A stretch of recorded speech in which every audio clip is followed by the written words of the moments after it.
আপনি কি আল্লাহর প্রিয় বান্দা? জেনে নিন 7টি আলামত। আসসালামু আলাইকুম ওয়া রাহমাতুল্লাহ। প্রিয় ভাই ও বোনেরা, আমাদের জীবনের সবচেয়ে বড় প্রশ্ন হতে পারে, আমি কি আল্লাহর প্রিয় বান্দা?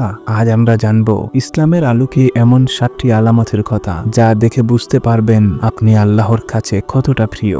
1. আপনি কি নেক আমলের দিকে আগ্রহী? রাসূলুল্লাহ সাল্লাল্লাহু আলাইহি ওয়াসাল্লাম বলেছেন, যাকে আল্লাহ ভালো চান তাকে দ্বীনের জ্ঞান দান করেন। অর্থাৎ আপনি যদি নামাজ, কোরআন, দান, দোয়া, ইসলাম জানা এইসব বিষয়ে আগ্রহী হন, তাহলে বুঝবেন আল্লাহ আপনাকে ভালোবাসেন।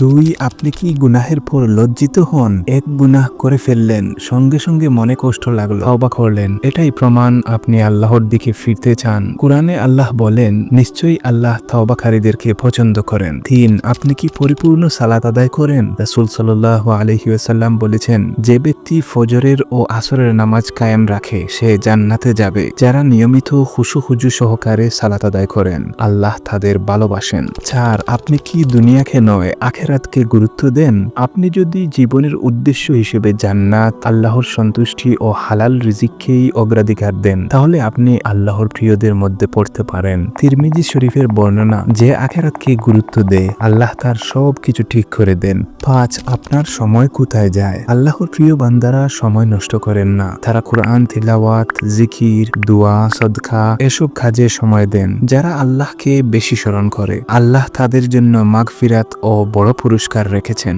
6. আপনি কি মানুষের উপকার করেন? রাসূল সাল্লাল্লাহু আলাইহি ওয়াসাল্লাম বলেছেন, আল্লাহর কাছে সবচেয়ে প্রিয় ব্যক্তি সে যে মানুষের উপকার করে। 7. আপনি কি আল্লাহকে ভয় করেন ও নির্ভর করেন? আপনার অন্তরে যদি আল্লাহর ভয় ও তার উপর ভরসা থাকে, তাহলে আপনি প্রিয় বান্দা হবার পথে আছেন। কোরআনে বলা হয়েছে, আল্লাহ তার বান্দাদের মধ্যে কেবল আলেমরাই থাকে ভয় করে। প্রিয় ভাই ও বোনেরা, আমরা কেউই ফেরেশতা নই, আমরা ভুল করবই, কিন্তু যারা চেষ্টা করে নিজেদের সংশোধন করতে, যারা আল্লাহর দিকে ফিরে আসে, তাদেরকেই আল্লাহ পছন্দ করেন। তাই আমাদের উচিত প্রতিদিন নিজেকে প্রশ্ন করা, আজ আমি আল্লাহকে সন্তুষ্ট করার জন্য কি করলাম? আল্লাহ আমাদের সবাইকে তার প্রিয় বান্দা হিসেবে কবুল করুন, আমিন। যদি ভিডিওটি আপনার মনে দাগ কাটে, তাহলে শেয়ার করুন আপনার প্রিয়জনদের সাথে এবং ভিডিওতে একটি লাইক দিয়ে চ্যানেলটি সাবস্ক্রাইব করবেন।